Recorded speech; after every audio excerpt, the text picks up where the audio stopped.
ওয়ালাইকুম রহমতুল্লাহি ওবরকাতুহু। সম্মানিত দর্শক, শেখ হাসিনার পতনের পর পিনাকি ভট্টাচার্যকে নিয়ে এটি আমার প্রথম ভিডিও। যখন আওয়ামী লীগ ক্ষমতায় ছিল তখন জনাব পিনাকিকে নিয়ে আমি বেশ কয়েকটি ভিডিও করেছি। উদ্দেশ্য ছিল তাকে এনলাইটেন করা, তাকে হাইলাইট করা।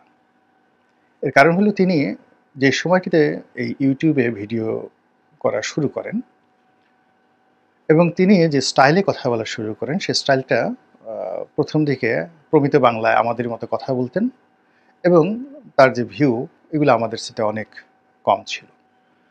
পরবর্তীতে তিনি এটিকে জাস্ট একটা মডার্ন টেকনোলজির মাধ্যমে, ভাষার মাধ্যমে, চিত্রনাট্যের মাধ্যমে, উপস্থাপনার মাধ্যমে এতটা নান্দনিকতা নিয়ে আসেন এবং সেই নান্দনিকতার সঙ্গে সঙ্গে জনপ্রিয় যে বিষয় অর্থাৎ শেখ হাসিনাকে গালাগাল করা, আওয়ামী লীগকে গালাগাল করা, এই বিষয়গুলোকে এখন যে স্টাইলে তিনি করছেন সেই স্টাইলটা যেই মুহূর্তে তিনি শুরু করেন অমনি তার যে ভিউ, তার যে পাঠক, তার যে শ্রোতা, এটা রীতিমতো জ্যামিতিক হারে বাড়তে থাকে এবং তার যত জনপ্রিয়তা বাড়তে থাকে ওই সময়টাতে তিনি ততই সরকারের চক্ষুশূল হয়ে পড়েন এবং তার বিরুদ্ধে বাংলাদেশে যত সম্ভব শেখ হাসিনার পক্ষে যতটা করা সম্ভব অপপ্রচার বলেন, তাকে ব্যান করা বলেন, তার বিরুদ্ধে মামলা মোকদ্দমা সব কিছুই কিন্তু সরকার করেছে।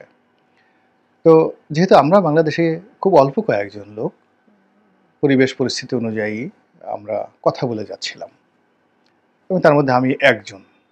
যেমন কথা বলেছেন বিএনপির ফজলুর রহমান সাহেব, কথা বলেছেন নুরুল কবির সাহেব, আসিফ নজরুল সাহেব। তো এরকম খুব অল্প, এর বাইরে কিন্তু বাংলাদেশে ৪-৫ জনের বেশি কথা বলতে পারেননি। দেশের বাইরে যারা কথা বলেছেন তাদের একটা অবাধ ফ্রিডম রয়েছে, তারা যে কোনো কথা তারা বলতে পারে, কিন্তু বাংলাদেশে বসে আমরা এই কথাগুলো বলেছি। তো সেই কথাগুলো বলতে গিয়ে বাংলাদেশে তখন আমরা যখন কথা বলেছি তখন পিনাকির নাম কোনো মিডিয়াতে উচ্চারণ করা, পত্রিকায় পিনাকি রঞ্জন নামক শব্দগুলো লেখা বা বাংলাদেশে বসে তাকে নিয়ে কৌশলে তার প্রশংসা করে ভিডিও তৈরি করা, এটি একেবারে অসম্ভব একটা বিষয় ছিল। কিন্তু সেই কাজগুলো আমি করেছি।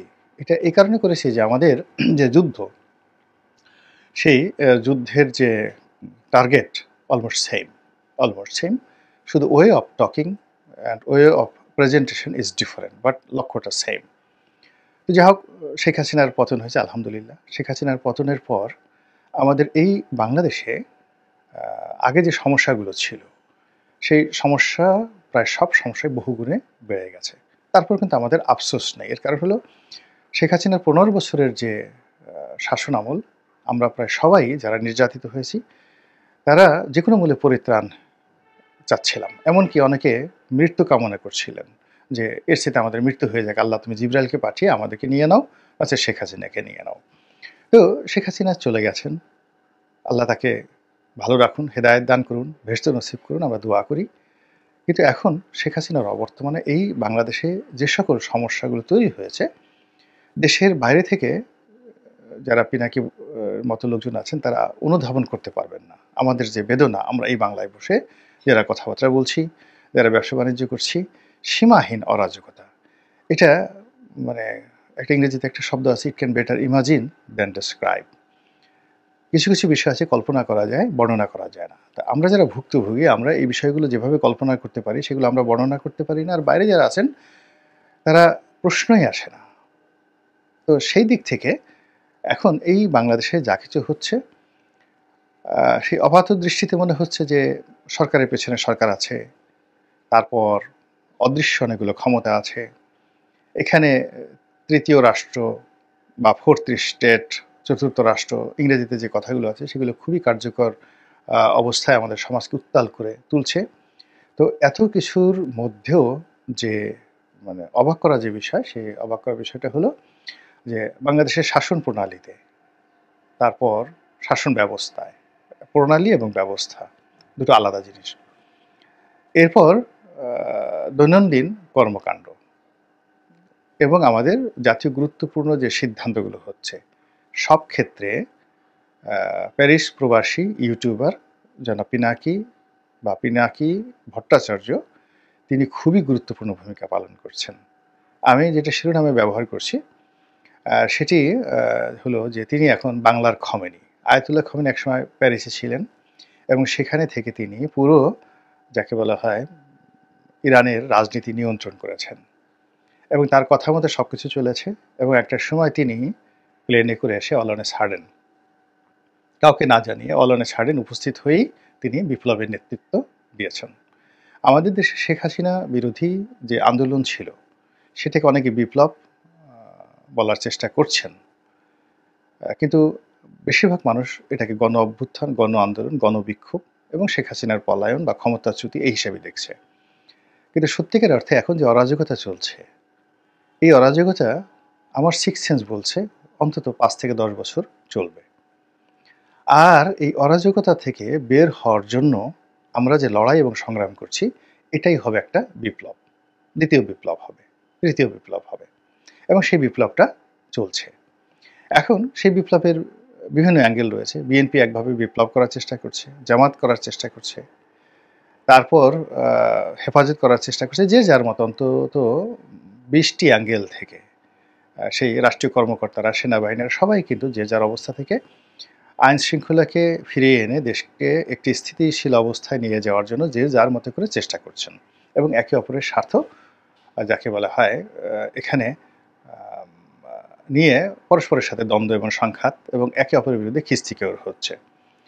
অবাক করার ব্যাপার হলো যে এখানে ডক্টর মোহাম্মদ ইউনূসের নেতৃত্বে যা কিছু হচ্ছে, তারপর পুলিশের নেতৃত্বে যা কিছু হচ্ছে, আমি সেনাবাহিনীর কথাটা বাদ দিলাম স্পর্শকাতর, বা বিচার বিভাগের কথাটাও বাদ দিলাম স্পর্শকাতর, বা সচিবালয়ে যা কিছু হচ্ছে, এ সকল পক্ষের চাইতে এমনকি বিএনপি জামাতের চাইতে এই মুহূর্তে পিনাকি ভট্টাচার্যের যে প্রভাব প্রতিপত্তি এটি সবচেয়ে বেশি, আপনি স্বীকার করেন বা না করেন। এখন এটা মন্দ হতে পারে, ভালো হতে পারে, এটা আগামীতে পিনাকির সফলতার উপর নির্ভর করবে যে তিনি আসলে নায়ক না খলনায়ক। তিনি কি আয়াতুল্লাহ খমেনি হিসেবে বাংলাদেশে অমর হয়ে থাকবেন, নাকি সালমান রুশদি হিসাবে বাংলাদেশে নিন্দিত হবেন, এটি আগামী দিন বলবে। এর কারণ হলো বিজয় নতুন ইতিহাস রচনা করে। তিনি যদি বিজয়ী হন তাহলে ইতিহাস তিনি রচনা করবেন, কিন্তু ইতিমধ্যে তিনি যে কাজগুলো করে চলেছেন সেই কাজগুলো ভীষণ রকম ম্যাটিকুলাস।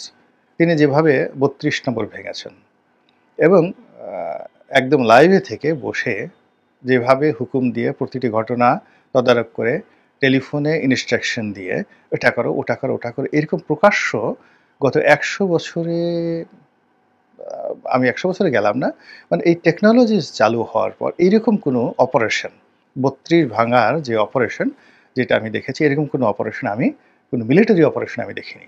আমি যখন অ্যাবোটাবাদে বিন লাদেনকে হত্যা করা হলো ওই সময়টিতে বারাক ওবামার দৃশ্য আমরা দেখেছি, অর্থাৎ ওই অভিযান পরিচালনা করা হচ্ছে, তিনি জয়েন্ট চিফ অফ স্টাফের চেয়ারম্যান, তাকে নিয়ে বসে আছেন, প্রতিরক্ষা মন্ত্রীকে নিয়ে বসে আছেন, তিনি নিজে বসে আছেন, মিলিটারি বিশেষজ্ঞরা বসে আছেন এবং অপারেশন চলছে। তো সেটার সঙ্গে যদি 32 নম্বর ভাঙার যে অপারেশন পিনাকি করেছেন ওটাকে তুলনা করি, তাহলে দেখা যাবে যে বারাক ওবামার চাইতেও তিনি মূলত ওই অপারেশনটা আরও অ্যাক্টিভলি করেছেন। এর কারণ হলো বারাক ওবামা রাষ্ট্রীয় ক্ষমতায় বসে তিনি কমান্ড পরিচালনা করেছেন, আর পিনাকি কোনো ক্ষমতা ছাড়াই কেবলমাত্র তার যারা সমর্থক, ভক্ত, ছোট ভাই ব্রাদার তাদেরকে দিয়ে তিনি এই কর্মটি করিয়েছেন। 2 নম্বর হলো তিনি ঝুঁকি নিয়েছেন, তিনি শুধু বসে বসে দেখেননি, তিনি কমান্ড দিয়েছেন, ফলে ওই ঘটনার পুরো দায় দায়িত্ব তার। এবং আগামীতে তিনি যদি সফল হন তাহলে এটি তাকে অমরত্ব দেবে, আর ব্যর্থ হলে বুঝতেই পারেন যে তার সকল দায় দায়িত্ব তাকে, তার পরিবারকে, পরিজনকে, আত্মীয় স্বজনকে, বন্ধু বান্ধব, ছোট ভাই ব্রাদার যারা যারা আছে সবাইকে সেটা ভোগ করতে হবে। তো এইভাবে পিনাকি যে কাজটা আছে সেটা হলো যে তিনি প্রথম আলোর সামনে জিয়াফত করে প্রথম আলোকে একটা শিক্ষা দিয়েছেন। এরপরে আরও অনেক কর্মকাণ্ড, এখন প্রশাসনে পিনাকির নাম শুনলে অনেক কাজ হয়ে যায়।